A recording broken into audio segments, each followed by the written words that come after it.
Yo, the reviews are in for Black Sunday at Timeline Theater. They're calling the new play a particularly poignant and poetic drama, spectacularly immersive, ooh, that's some praise, and a spellbinding 90 minutes of theater. That's why you don't want to miss the world premiere of this homegrown show, which tells a haunting story of climate change, migration, and family in the days leading up to one of the most infamous dust storms in 1930s Texas.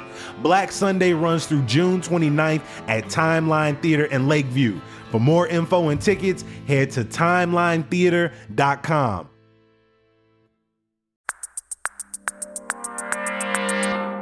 Today on CityCast Chicago, it's the first full week of June, and despite the cloudy skies and rolling thunderstorms, I'm outside, y'all, and I'm doing one of my favorite things, eating outdoors. So today, we're talking about some of the best sidewalks, patios, and rooftops across Chicago. It's Wednesday, June 5th. I'm Jacoby Cochran, and this is what Chicago's talking about.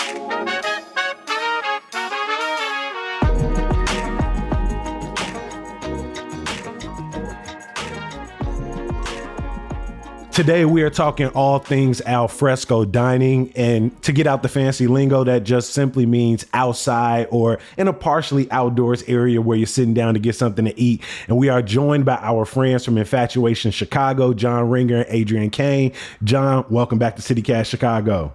Thank you. Always happy to be here. Adrian, it is good to see you, my friend. Good to have you back.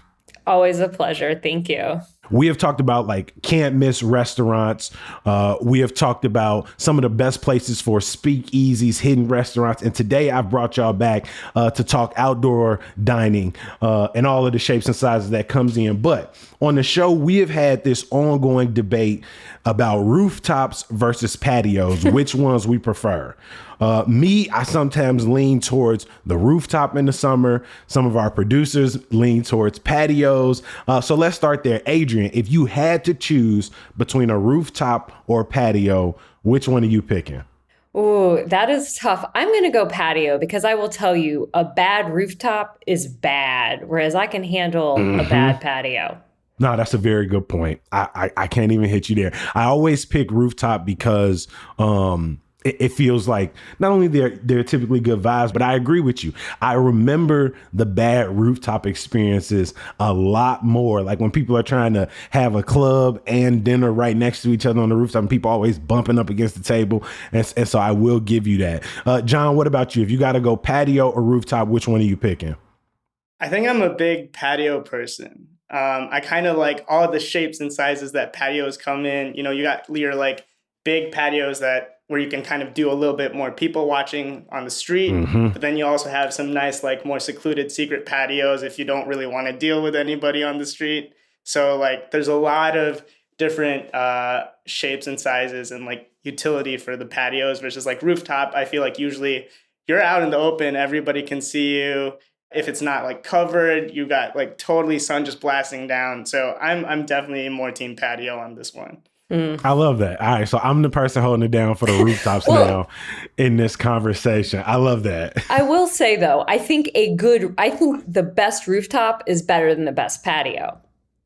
So, because when a rooftop hits, I will agree with you. It's amazing, especially in a city like Chicago. We've got a beautiful view. I mean, a good rooftop's a good thing. And I think that's probably why I end up leaning more rooftop, is because when I think back on my memories of a good rooftop and a good patio, yes, the patio definitely comes with maybe more people watching, a little bit more interactions with dogs, both on the patio and on the street, which for me is always a nice plus. But when I think back the best outdoor moments, I typically am thinking about seeing that view in some capacity. But since both of y'all are team patio, let's start there.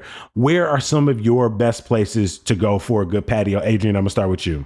Ooh, well, as always, it kind of hinges upon the vibe. What am I looking for? Am I just looking to chill? Am I looking to people watch? Am I looking for good food? Ooh, let's go through them categories. Yeah, for me, if I'm just looking for excellent food and just a really great, comfortable patio, I love Mott Street. I think it's Wicker, Bucktown. Yeah, Bucktown area. I think Mott Street's got a wonderful patio and it's got great food.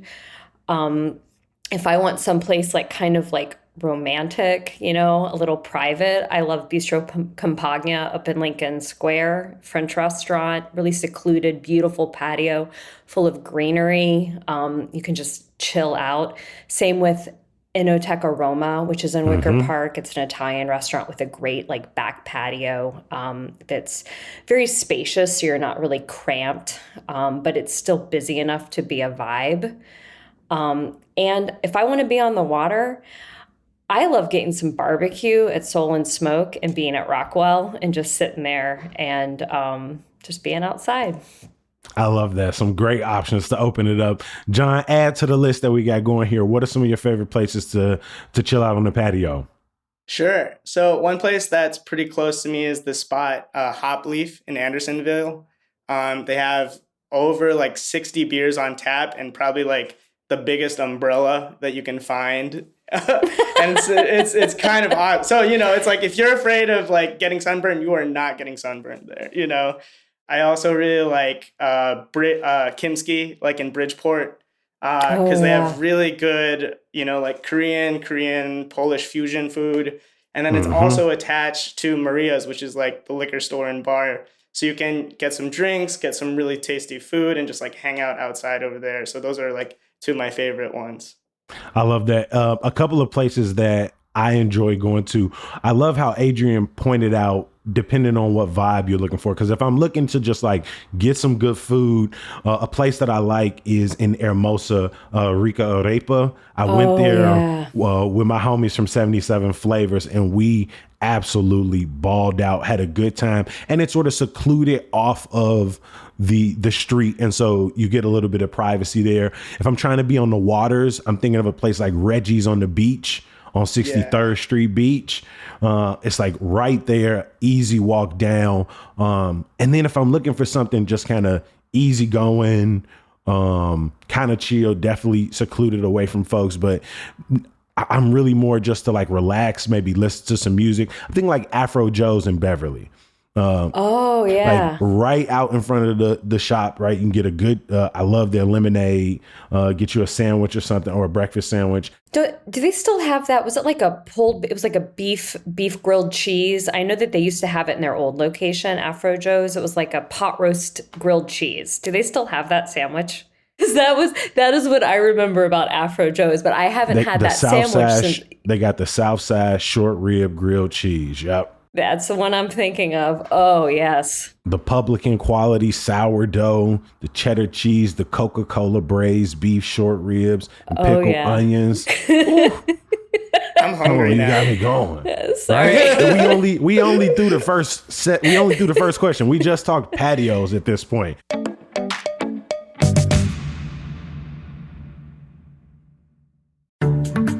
No matter what you're looking for in a non-alcoholic beer, there's only one name that has it all. Athletic Brewing Co. Full flavor? It's athletic. Huge variety? It's athletic. Award-winning styles you can get online, at the bar, or the grocery store? It's athletic. In fact, when it comes to amazing non-alcoholic beer, there's no question. It's athletic. Ask for it and find out.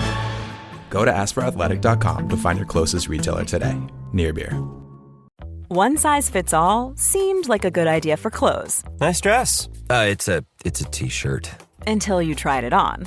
Same goes for your healthcare. That's why United Healthcare offers a variety of flexible, budget-friendly coverage for medical, vision, dental, and more. So whether you're between jobs, coming off a parent's plan, or even missed open enrollment, you can find the plan that fits you best. Find out more about United Healthcare coverage at uh1.com. That's uh1.com. So let's talk about some of our favorite places to go for a good rooftop. John, I'm going to start with you on this one. Where are some of your top places to go if you're looking to be, maybe just 10 stories above or even going up, 20, 30? Where are you trying to be at? Yeah, so I think like one of my favorite spots is Teto in the West Loop. It's got a killer view of the city. Plus it has excellent pizza right now from Professor Pizza. So you got awesome views, awesome food. Like, what's not to love about that? I think if I'm wanting something a little, more kind of like lesser known, I really like Gene's Sausage Shop in Lincoln Square. Super simple. It's like this, essentially kind of like a quasi like beer hangout spot on top of this meat store. And you just like grilling up some sausages, have a pint of beer, just hanging out, super low key, perfect summer day.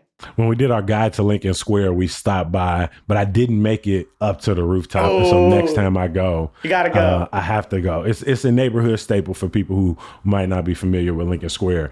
Any other places on your list? Yeah, I think also, if you're in Logan, Lonesome Rose has a really good rooftop, and also like really good frozen drinks and a Choco Taco. Rip the actual Choco Taco. But like, you got your frozen sweet drinks, your frozen sweet desserts. You're chilling. I love that my opening talked about being high up, but it's a good reminder. Rooftops, again, they also come in different shapes sizes. You might be on the second floor. You might be on the third floor. Like some of these buildings, you just pop by in the neighborhood, and not all of them are, sort of West Loop centric. And so I appreciate even the reminder on that and your suggestions. Yeah, if you're afraid of heights, you're all good. Adrian, what about you? What are some of your favorite rooftops? I'm also a big fan of being in like the lower rooftops because you don't have the gale force winds. And just that reminder that if I want a view of the skyline, I like to be on a rooftop that's not actually in the skyline. So that's how I get my good view. So a couple of my favorites, again, depending on vibe, I love Reggie's. I love Reggie's in the South Loop when I want to listen to music, just chill out, get a nice breeze. I think that's a great rooftop. If I do want to be a little bit more like downtown, Bar Avec has a great rooftop. I think it's on like the 7th or 8th story. Just a little, it's not as busy or crowded as you think it would be for like a downtown rooftop. And it has, it was really good food, really good like Spanish Mediterranean food. So that's one of my faves. It's got a mix of like covering and also sort of being right out in the open with like some bar stools that like are sitting right on the side of the building, kind of looking right out on the skyline. Exactly. And kind of like what John was saying, I'm someone who, I dress like a beekeeper in the summer because I get burned really easily. So I definitely like to know where all of my coverings can possibly be. So those are a couple of my favorites. And then one that's a little bit low key is Taksim, which is a Greek restaurant in Wicker Park. They have a fabulous rooftop. It's got like brick lining it. So you've got like a lot of protection from the sun. So you can be out there at any time without having your like retinas burn out from like the low sun during the summertime. So it's really nice for, I think, like dinner. And you don't get that breeze either that can kind of, because let's face it, eating outside can be a bit stressful, if you're actually looking to eat. I'm a little picky. I like to make sure that I've got like temperature control. I don't have wind blowing my napkins around. My food's staying hot. So there you go. A couple of places on my list. You got Open Outcry Brewing Company in Morgan Park. And if you're looking for something relaxed, something not too crowded. Another one in Chatham, the Woodlawn off of East 79th Street. If you just looking for like kind of a good time, a little bit tucked, usually not too busy. But then if you are getting pulled into the loop, into the West Loop, I love eating at Abba. Just that short rib hummus, always good for a good happy hour. It never goes wrong. And you can get it over at Ema if you're looking for the more patios, or it's more of a side, like sort of the sidewalk close to the building type vibe. But if you're looking for some great hummus, Ema or Abba, one is in the West Loop, one is in River North. And then my last one, I mentioned it recently, Cindy's. Classic. Classic. I had such a good dinner at Cindy's, and I went for the first time a couple of weeks ago, and so definitely a spot that I had to get back to. Can I ask you, how long did it take you to get up the elevator? I'm just curious. I was in the lobby for a minute. Like, it's a lot going on there. When you walk in there, it's already a hotel, but you got people going in there to play pickleball, people going to the Cherry Circle room, folks going to hog the pool table and the shuffleboard. Man, it takes so long to get on that shuffleboard table. It does. Boy, I just be waiting to get in there with my drink. Just as soon as somebody needs to go to the bathroom, I'm in there. So we've given people a ton of options between patios and rooftops. But as we know, formal patios aren't the only option for outdoor dining in Chicago, especially since the pandemic started. How have we seen outdoor dining options grow in the last few summers? I will say, Chicago's always loved to be outside. We always have been real aware once that weather starts to change, like patios. I think if anything, since the pandemic, we've just seen restaurants get a lot more creative and realize like we can pretty much make anything a patio. We can all be comfortable. I think one thing I appreciate is that some restaurants that are normally like maybe a little bit harder to get into, once that patio seating starts, you've got more seating, right? So it's a little bit easier even to like get a table in the summertime.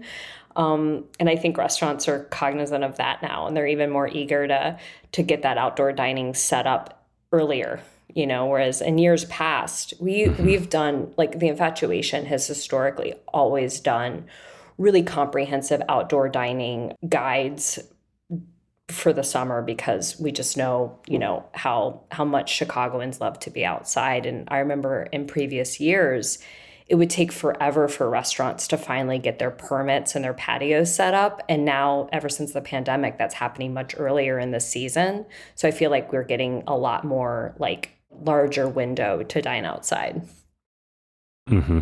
John, have we seen any people pulling back, folks who had patios, had opportunity to more maybe alfresco options, sort of reducing that since, folks are back inside? Have we lost any of those options maybe in the last year or so?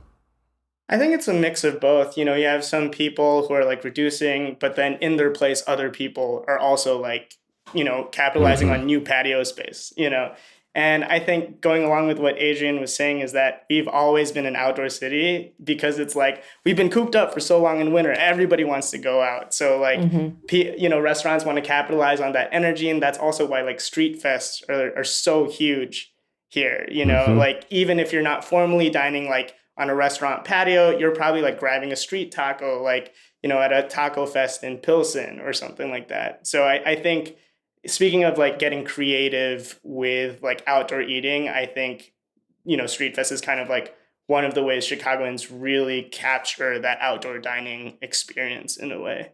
Do y'all have any places that maybe don't have a formal patio or formal sidewalk, but it like I think of like a Mario's, for example, in our frozen desserts conversation, right? That's a place that you likely might just be eating it outside or going back to your car with it. Do y'all have other examples of places that you love to, even if you are sitting on a bench nearby? I actually am going to toss it to John because I know John's got like a whole bunch of these keyed up because your favorite, I want to hear you talk about Milky Milky. So there's this awesome ice cream maker in Chicago, Milky Milky, who is also participating in our Pride Bake Sale for June.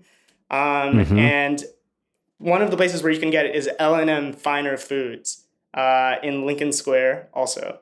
And what I like to do is just grab some ice cream. L&M also makes really good sandwiches. Grab a sandwich. You have a whole meal with you. Take a little 2-minute walk. You're across the street. You're in Wells Park. You're just like, pick a nice shaded area. Eat your ice cream. Eat your sandwich. Order doesn't matter. Dessert first is fine. And you're like just hanging out. It's good. I love that. Adrian, you got any places like that you love? I talk about this place kind of a lot, but it's the Chinese bakery in Chinatown, Chui Kwan.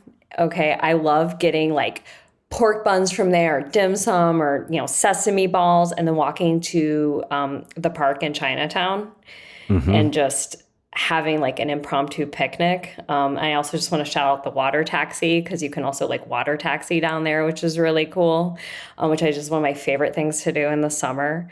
And then I have a huge sweet tooth, and any ice cream, like, same. I mean, whether we're talking about like Sugar Shack, the OG Rainbow Cone, which I know they've got different locations now, but I think the original Sugar Shack in Bridgeport, getting like a funnel cake sundae and just sitting on like the curb and eating that is key for me in the summer. Also, like Bronzeville Winery has a great like sidewalk patio. Like it's so beautiful with all of like the plants that they have going on over there. Lilac Tiger, which is in Wicker Park.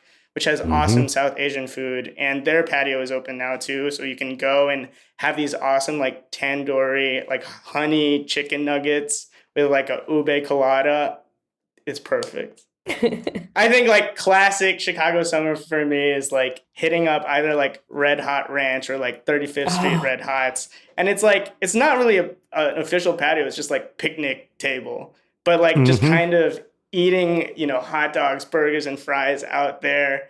And also like not paying that much, you know, like it's a ridiculous deal. It's awesome. That's like classic Chicago summer growing up. Oh yeah. I mean, we see so many restaurants, especially in neighborhoods. I'm thinking about Dan's hot dogs over off of 93rd and Ashland, where I grew up. There's so many restaurants that are seasonal in Chicago. Yeah. Like, what does this time of year mean for like the restaurant scene? Like how important is it to Chicago scene just this time of year when people are back outside congregating with, you know, their friends, their family on patios, on rooftops and the like?